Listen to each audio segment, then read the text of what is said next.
Merci de nous faire confiance, amis de la Bible. Nous vous saluons au nom de notre Seigneur et Sauveur Jésus-Christ. Nous recevons pour ces nouveaux numéros de votre émission notre invité. Il est devenu permanent. Il s'agit bel et bien du pasteur Paul Richard Pandi qui vient aujourd'hui nous parler des liens d'âme maléfiques. Shalom, pasteur. Oui, shalom, ma soeur. Shalom, mon peuple de Dieu, de partout qui nous suivent. Alors, pasteur, comme je venais de le dire, nous parlons des liens d'âme maléfiques. Qui peut-on comprendre des liens d'âme maléfiques? Oui, avant de parler de liens d'âme maléfiques, parce que c'est un sujet qui dérange beaucoup de gens, nous allons voir que quand Jésus-Christ a arrêté Lazare, Lazare était lié. Et Jésus a dit, déliez-les et laissez-les aller. Et par là, nous comprenons qu'il y a certains liens qui nous retiennent, qui nous empêchent d'aller de l'avant. Et parmi ces liens, il y a ce que j'appelle les liens d'âme. C'est vrai, la Bible n'en parle pas clairement de liens d'âme. Voilà. Mais quand nous lisons certains passages, nous comprenons que les liens d'âme existent et que les liens d'âme peuvent être maléfiques. Donc l'âme de quelqu'un est liée. Oui, l'âme de quelqu'un peut être liée ou attachée à une autre personne, à un groupe de gens, à un lieu. Ou à quelque chose. Oui, ou à quelque chose, ou même à un animal. Vous savez qu'il y a certaines personnes qui adorent, par exemple, le chat. Et le chat est devenu comme un animal fétiche. Il ne peut pas s'en passer de son chat. Il peut même remplacer ce chat-là par un homme. Oui. D'autres, c'est le cheval. Donc ça, c'est un lien d'âme qui est fort. D'autres, c'est les chiens. Ce sont les chiens. Ouais. Voilà. Quand nous lisons, par exemple, dans 1 Samuel, chapitre 18, du 1er au 3e verset, la Bible dit que quand David a parlé, l'âme de Jonathan s'est attachée à l'âme de David. Comment? Oui, l'âme de quelqu'un peut s'attacher à l'âme d'une autre personne. Le terme attaché là est très fort. C'est le terme lié. C'est le terme collé. Pour les hommes, ça peut être aussi à travers les sangs. Donc là, nous allons parler de comment se forment les liens d'âme. Mais j'aimerais d'abord que nous puissions ensemble comprendre c'est quoi les liens d'âme. Donc l'âme de quelqu'un peut être attachée à une autre personne, à un lieu, à un animal. Maintenant, pour bien comprendre les liens d'âme, nous devons d'abord comprendre l'homme. L'homme est composé de 3 parties. Il y a l'esprit qui est le vrai nous. La deuxième partie de l'homme, c'est l'âme, le siège des émotions, le siège des sentiments. L'âme, c'est comme un dépôt où sont stockés des bons souvenirs, mais aussi des mauvais souvenirs. Donc, les liens d'âme interviennent au niveau de notre âme, au niveau de nos sentiments, au niveau de nos désirs. C'est pourquoi vous voyez certaines personnes dire « Je ne peux pas me passer de telle personne. Je n'arrive pas à oublier telle personne. D'autres personnes te disent, après des blessures émotionnelles, que telle personne me manque. Je n'arrive pas à supporter son absence. Vous voyez, là, c'est l'âme est attachée. Donc nous allons dire ceci que, et la troisième partie de l'homme, c'est le corps. Donc la chair, la dimension chair. Donc esprit, âme et corps. Alors là, nous parlons de l'âme. Là où il y a les sensibilités, là où il y a les émotions. Et cette partie-là peut être liée à une autre personne, à un endroit, et même à un animal. Donc, qu'est-ce que les liens d'âme? Les liens d'âme, maléfiques bien sûr, c'est un attachement. C'est quand les émotions sont liées, quand il y a ces liens-là d'émotions, des sentiments envers une personne, et cet attachement-là, bon ou mauvais, va entraîner beaucoup de conséquences négatives. Par exemple, la domination, le contrôle, la dépendance, et ainsi de suite. Nous allons voir, par exemple, quand nous lisons dès le commencement de la parole de Dieu, nous voyons Ève. Ève a été séduite par le serpent. Mais elle a mangé le fruit défendu. Mais ce n'est pas Adam qui a été séduit. Adam n'a pas été séduit. Mais d'où vient que Adam aussi a mangé le fruit? Le problème s'explique en ces termes que l'âme de Adam était attachée à l'âme de Ève. Quand Ève a proposé à Adam le fruit, après avoir mangé, Adam n'a pas réfléchi. Adam n'a pas demandé à Ève, mais ces fruits-là, Dieu nous avait défendu ça. Pourquoi tu me donnes ces fruits-là? Vous voyez, Adam n'a pas réfléchi. Adam a pris les fruits que lui a donné Ève et il a mangé. C'est ainsi que Adam a été entraîné dans le péché. Donc, vous voyez, le lien d'âme, c'est fort. Le lien d'âme peut entraîner quelqu'un dans le mal. Le lien d'âme implique le contrôle, la domination. Le lien d'âme peut aussi conduire à beaucoup d'abus. Comme je dis toujours, mon peuple est détruit faute de connaissances. Donc, un mauvais attachement à une personne, à un lieu, à un endroit, qui peut conduire à beaucoup de dégâts. Pasteur, comment est-ce qu'on peut être lié à l'âme de quelqu'un alors qu'on n'est pas de sa famille? Dans la formation des liens d'âme, il y a plusieurs choses qui interviennent. Par exemple... Qu'est-ce qui est à la base de ça? Qu'est-ce qui est à la base des liens d'âme? Il y a beaucoup de choses. Par exemple, il y a des liens d'âme qui sont bons, que Dieu a établis. Je donne par exemple les liens d'âme dans le mariage. On dit, l'homme quittera son père et sa mère, s'attachera à sa femme. Mais pas les âmes, ce sont les deux personnes qui s'attachent. Oui, l'âme. Physiquement. Oui, physiquement, oui. Mais spirituellement, ils sont un. Parce que Jésus dit que les deux deviendront un. Parce qu'il y en a trois. Les corps, ils sont unis. Et spirituellement, vous avez dit, et l'âme alors? Oui, l'âme est unie aussi. Parce Comment que ça? Vous avez certains époux, quand ils sont ensemble, ils commencent à réfléchir de la même façon. Quand le malheur va arriver à l'un, l'autre ressent ça. L'âme. Vous voyez, c'est l'âme est liée. On dit, il s'attachera. Donc, il y a un attachement spirituel. Donc, dans l'union du mariage, qui est une union légitime, il y a un attachement des âmes. Et quand ça arrive hors mariage, parce qu'il y a des gens, il y a également des personnes, même s'ils ne sont pas liés physiquement dans les mariages, mais qui ont des comportements qui ne se diffèrent pas. Oui, oui. Et aussi, maintenant, quand nous voyons, nous allons d'abord voir les liens d'âme. Bon, alors, oui. Comme établis par Dieu, par exemple pour le mariage. Il y a aussi les liens d'âme entre parents. Vous voyez, les papas et les enfants, il y a des liens. Il y a un lien d'âme. Vous savez, quand quelque chose arrive à votre enfant, vous ressentez ça. Oui. Donc, il y a un lien fort au niveau de l'âme. Là, c'est la relation entre parents et enfants. Troisième type de lien d'âme, c'est les amitiés. Vous savez, entre amis. Vous pouvez être lié à un ami. Donc, là, c'est du point de vue des bons liens d'âme.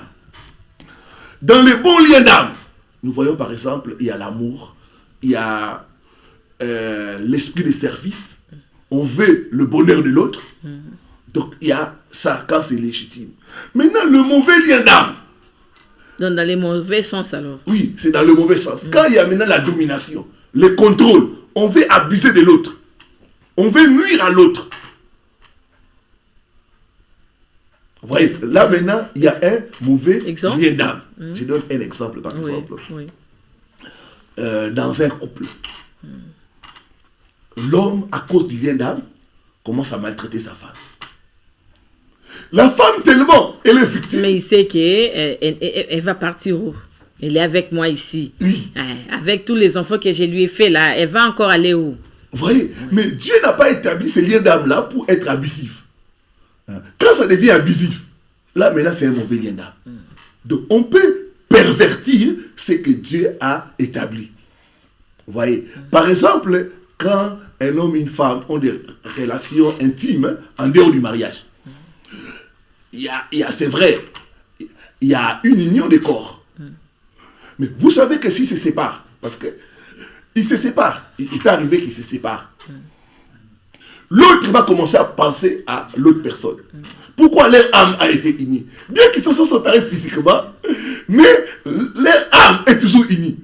Vous voyez, le lien d'âme peut subsister, même quand la personne est décédée, même quand la personne vous a quitté. Là, ça devient mauvais maintenant. Voilà. Là, maintenant, ça demande la délivrance. Oui, là maintenant ça devient la demande. Quand c'est le contrôle, quand c'est la domination. Alors que vous n'êtes plus ensemble. Oui, quand quelqu'un dit je ne peux pas vivre sans toi. Voyez. Et quand nous voyons que l'absence de l'autre personne pousse quelqu'un à des comportements bizarres. Il y a même ceux qui vont même à se suicider à cause le lien d'âme. Oui. Donc, le lien d'âme a beaucoup d'effets négatifs quand ce n'est pas dans l'ordre que Dieu a établi. Ça peut conduire à la domination, au contrôle et à beaucoup de choses. Vous savez qu'il y a certaines personnes qui savent que cette relation est toxique, mais n'arrivent pas à quitter cette relation. Ils te diront, pasteur, je sais que c'est mauvais, mais je ne peux pas vivre sans cette personne. C'est ce qu'on appelle mauvais attachement. Oui, ça c'est un mauvais attachement. Donc, je ne peux pas vivre sans cette personne. Donc, tu commences à ta vie, tu les lis. Donc, là, nous voyons ce qu'on appelle l'obsession. On est obsédé par l'autre. On ne peut pas s'en passer de l'autre. Donc, on commence tout le temps à penser à l'autre. Et on commence même à souffrir de l'absence de l'autre. Et on est prêt à tout faire pour cette personne-là. Vous voyez, le mauvais lien d'âme peut même vous empêcher d'apprécier les autres qui sont autour de vous. Vous voyez que la personne... Vous voyez que cette personne... Vous êtes focalisé seulement sur cette personne-là. Tout ce que fait cette personne-là, ça attache. Vous savez, il y a certaines personnes qui me suivent. Vous êtes séparés de votre ex-copain. Mais chaque fois, vous entrez dans sa page Facebook. Vous espionnez les photos, tout ça. Et il y en a quand ils regardent les photos, ils commencent à pleurer. Vous cherchez même à savoir avec qui il sort maintenant. Malgré vous intéressez toujours à l'autre. Alors que vous êtes déjà de l'autre côté. Tout ça, c'est le lien d'âme qui vous retient. Prenons l'exemple des parents. Qu'est dit la parole de Dieu? L'homme quittera son père et sa mère et s'attachera à sa femme. Mais beaucoup n'ont pas quitté leurs parents. Vous savez, certains couples sont gérés par des beaux-parents. Oui. La femme, tout le temps, avant de faire quelque chose, elle appelle sa mère. Maman, qu'est-ce que tu penses? Il y a même ces hommes qui, avant d'aller au service, le matin, il sort de sa maison, il passe d'abord chez sa maman. Il y a de ceux qui vont même déjeuner chez leur maman. Oui. Moi, il laisse sa femme à la maison. Il y a une belle-mère qui a dit à son fils, ta femme ne te fait pas bien la cuisine. Moi, je vais commencer. Je suis ta mère. Après les services, il passe d'abord chez sa maman. Moi, je vais commencer. Il ne mange pas chez lui à la maison. La nourriture préparée par sa femme, non. Donc, cette femme-là, je ne la sens pas. Maintenant, c'est moi qui dois commencer à te faire la cuisine. Vous voyez, ça, c'est la domination. Ça, ce n'est plus bien, oui. Oui, c'est la domination. Et les liens d'âme peuvent vous conduire même à la sorcellerie. Vous voyez, parce qu'on ensorcelle la personne ne voit pas les autres. Et la personne est focalisée, aveuglée sur notre personne. La personne est concentrée sur notre personne. Et il y a beaucoup d'abus. Il y a beaucoup d'abus. Donc, le mauvais lien d'âme, vraiment, c'est toxique. C'est une prison spirituelle. Donc, la personne vous a emprisonné. Vous ne pouvez pas imaginer votre vie sans lui. C'est pourquoi vous voyez certaines personnes tomber dans la dépression, tomber dans l'autodestruction, ils commencent à se détruire. Et même peut chercher à détruire l'autre personne-là. Parce que la personne est emprisonnée. Comme j'ai dit, mon peuple est détruit faute de connaissances. Donc nous devons nous délier. Jésus a dit, déliez-les et laissez-les aller. Tant que les liens d'âme maléfiques ne sont pas brisés, c'est difficile de prospérer. C'est difficile d'aller de l'avant. On est dépendant. On vit dans le passé. On vit dans les mauvais souvenirs et on pleure. J'ai même dit la fois passée qu'il y avait certaines femmes, quand ils sont dans leur moment d'intimité avec leur mari, ils pensent aux ex. Vous voyez, la femme commence à penser à l'ex. C'est vice-versa. Oui, comme l'autre. Il y a même des hommes qui pensent à et tu diras non, comme on dit à Lingala, Bolingo Sila quitté. C'est l'amour n'a pas été terminé. Donc vous voyez un peu comment les gens souffrent des mauvais liens d'âme. Et ça gâche le présent. Parce que vous êtes tout le temps lié au passé. Vous pensez au passé et vous n'arrivez pas à avancer. Certaines personnes qui ont connu le divorce, parce que Dieu dit ceci dans la parole de Dieu, que personne ne sépare ce qu'il a uni ou ce qu'il a joint. Le divorce détruit les liens d'âme que Dieu a établis. Et ça crée des conséquences.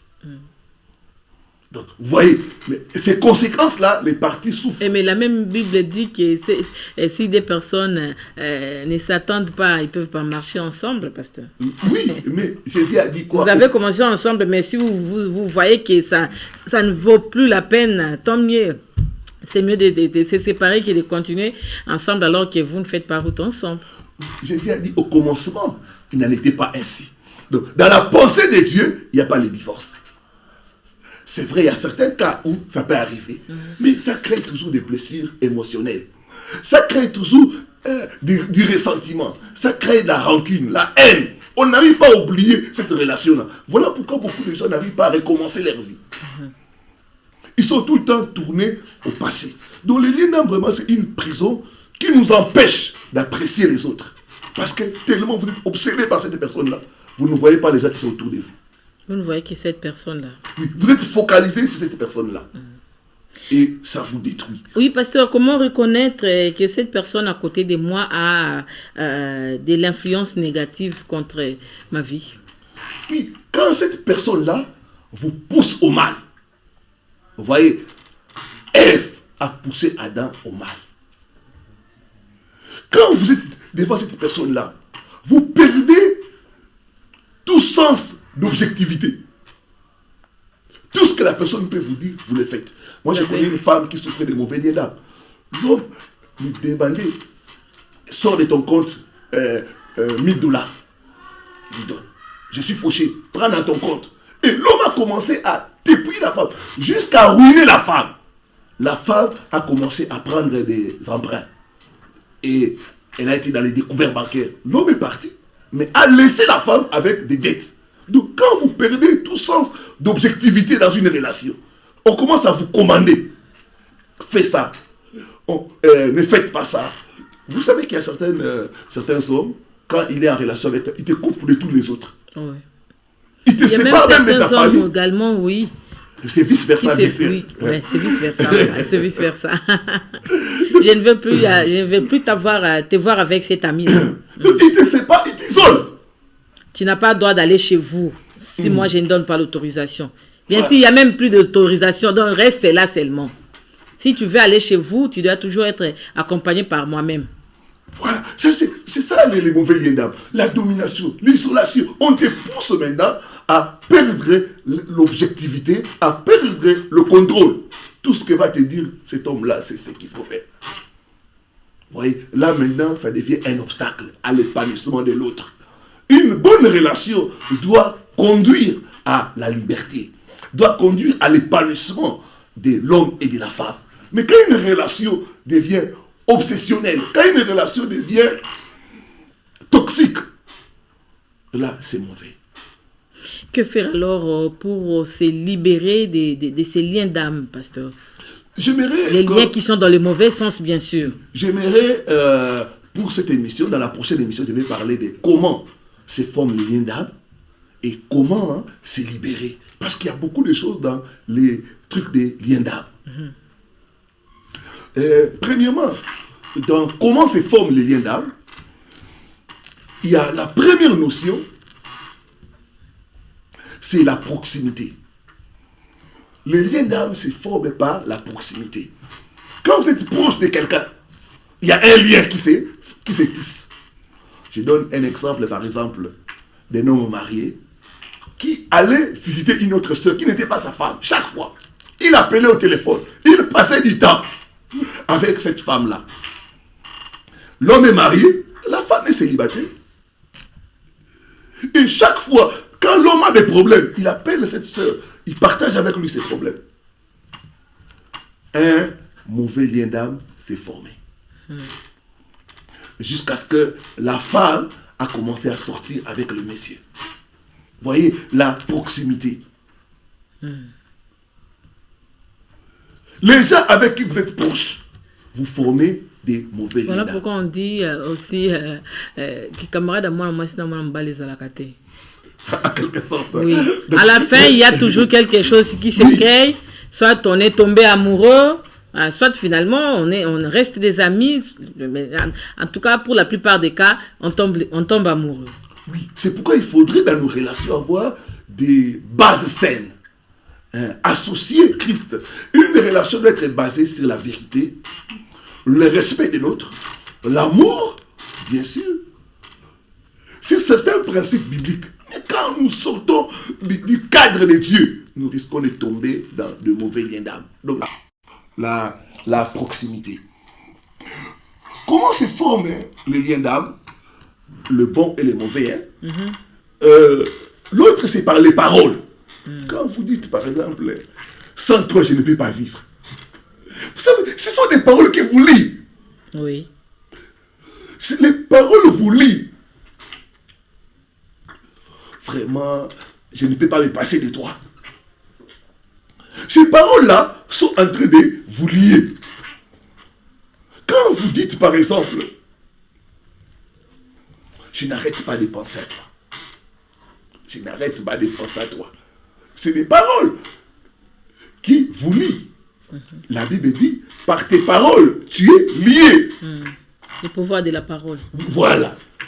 Et même dans les bons liens d'âme, on dit toujours, l'homme et la femme disent oui jusqu'à la mort. Que notre amour va se séparer jusqu'à la mort. Mais beaucoup de couples oublient ça. Quand il y a maintenant des malentendus. Oui, quand il y a des malentendus, on oublie ça. On oublie les paroles prononcées les jours du mariage. Oui, quand un couple, quel est ce couple qui va avoir des querelles quand ils regardent leur bande de vidéos ou photos de mariage? Vous savez, les gens sont heureux, les gens se disent des promesses, mais au fil du temps, ils oublient ça. Oh, ce sont des paroles qui vous lient. Tu as dit que la mort, seulement la mort va nous séparer. La mort n'est même pas venue. La mort est encore loin. Mais vous oubliez déjà que vous avez dit que c'est la mort qui va vous séparer. Donc, voilà, des paroles comme ça font à ce qu'il y ait un bon ou mauvais lien d'âme. Les liens d'âme se forment par le parole. L'autre moyen par lequel se forment les liens d'âme, c'est aussi par les rapports intimes. Vous voyez, la parole dit, celui qui s'attache à une prostituée devient un avec elle. Et la Bible nous recommande de ne pas avoir des rapports intimes avant le mariage ou avec une autre personne que sa femme. Parce que quand vous avez des rapports intimes, vous êtes liés. Voilà pourquoi des gens, par exemple, dans une soirée, vous rencontrez une personne et vous l'appréciez sans demander la volonté de Dieu. Vous allez ensemble, vous sortez ensemble. Après un certain temps, vous vous séparez. Mais vous ne cessez de penser à cette personne-là. Parce qu'il y a un lien qui s'est formé. L'union physique a été rompue, mais l'union de l'âme est restée. Vous voyez les personnes, ah, cette fille m'a marqué, cet homme m'a marqué. D'où j'ai dit toujours que mon peuple est détruit faute de connaissances. Les liens d'âme, les paroles, dans les paroles, il y a des promesses, il y a des vœux. Quand on fait un vœu. Surtout ça, surtout. Ah oui, quand on fait des vœux, on est lié. Donc il y a des vœux. Et quand on fait ça, on est lié. Il y a un mauvais lien d'âme. L'autre type. Vous êtes fait des vœux. Ouais, des vœux. Je ne vais jamais t'abandonner. Et alors qu'à la fin, vous ne vous mariez pas. Ça risque d'avoir beaucoup de conséquences. Et ces paroles-là restent. Voilà.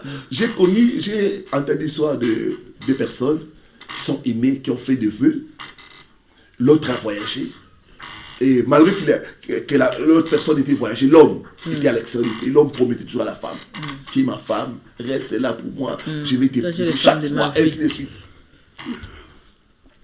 Et le jour où l'homme a pris la décision de laisser cette femme et de se marier à une autre personne, la femme était, elle ne savait même pas.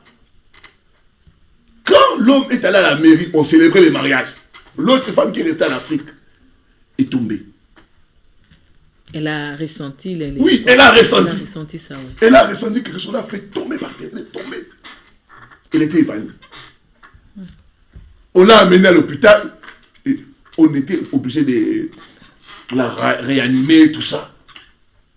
C'est plus tard, quand on a fait des enquêtes, qu'on a trouvé que l'autre, elle avait brisé le vœu. Ouais. C'est pourquoi elle a ressenti les effets. Mon peuple est détruit faute de connaissances. L'autre moyen que se forment les liens d'âme, c'est au travers de la sorcellerie. Vous savez que dans le monde spirituel, quelqu'un peut attacher l'autre. On peut envoûter. Oui, envoûter veut dire enfermer l'autre. Voilà. Donc on peut vous mettre dans une bouteille. Donc on vous enferme. D'autres croient bien le faire, mais vous enfermez l'autre et vous faites souffrir l'autre. Donc par la sorcellerie. Dieu interdit ce moyen-là, la pratique de la sorcellerie. Il dit qu'on trouve chez toi personne qui pratique la sorcellerie. Deutéronome 18, pardon, 10 à 16. Dieu interdit la pratique de la sorcellerie. Donc quand vous pratiquez la sorcellerie, vous pouvez lier quelqu'un, l'âme de quelqu'un, par la sorcellerie. C'est quand vous voyez certaines femmes ensorceler leur mari. Vice-versa, bien sûr. Ah oui. Toujours. Vice-versa. On dit toujours, mon peuple est détruit faute de connaissances. Donc voilà un peu, il y a beaucoup de choses par rapport au lien d'âme. Nous ne pouvons pas tout étaler ici. Mais je reçois beaucoup de cas de gens qui souffrent des liens d'âme. D'autres n'arrivent pas à refaire leur vie à cause des blessures émotionnelles. D'autres sont cloués par terre parce qu'ils ont connu une déception, parce que ça n'a pas tenu, parce que telle chose n'a pas marché. Donc ils ont vraiment besoin d'être assistés, d'être conduits dans le processus de délivrance. Ce n'est pas pour rien que Jésus a dit aux gens qui entouraient Lazare, déliez-les et laissez-les aller. J'aimerais dire aux gens qui souffrent de mauvais liens d'âme, nous sommes là, madame, pour vraiment les aider à être déliés et à vivre la délivrance au nom de Jésus. Voilà, il faut vivre la délivrance au nom de Jésus. C'est vrai, le pasteur ne nous a pas dit encore qu'est-ce qu'il faut faire pour sortir de ces liens d'âme. Il nous a promis de les faire la semaine prochaine. Chers amis de la Bible, quand même, si vous sentez vous-même que vous êtes dans ce que les pasteurs venaient de dire tout à l'heure là, vous pouvez toujours le contacter par son numéro de téléphone, pasteur. Oui, plus 243, 82, 260, 87, 93. Plus 243, 82, 260, 87, 93. Oui, voilà. L'église se trouve? L'église se trouve dans la commune de Barumbu, sur avenue Luvungi, numéro 15 bis. Donc, commune de Barumbu, avenue Luvungi, numéro 15 bis, croisement des avenues Kassai et Kabamba. Donc, non loin de la maison communale. Donc, nous sommes là, nous recevons chaque samedi. Oui. Chaque samedi à partir de 10h pour conseiller, pour prier avec les gens, afin qu'ils soient détachés. Parce que le Seigneur nous veut que nous soyons libres pour les servir. Amen. Voilà, vous avez l'adresse du pasteur, vous avez ses coordonnées. Si vous trouvez que vous n'avez pas saisi, en tout cas, vous pouvez toutefois nous appeler au numéro affiché au bas de vos postes et téléviseurs. Nous allons vous aider à entrer en contact avec pasteur, oui, le pasteur bien sûr, pour votre délivrance. Chers amis de la Bible, merci à vous qui avez suivi cette émission où nous avons parlé des liens d'âme avec notre invité permanent, j'avais dit, le pasteur Paul Richard Pandi. Merci de votre confiance à cette émission. Si vous voulez participer, n'hésitez pas à appeler nous et nous allons parler, vous allez participer à cette émission qui parle de la Bible et qui édifie les enfants de Dieu, surtout ceux qui ne veulent pas aller à l'église. Merci, que Dieu vous bénisse.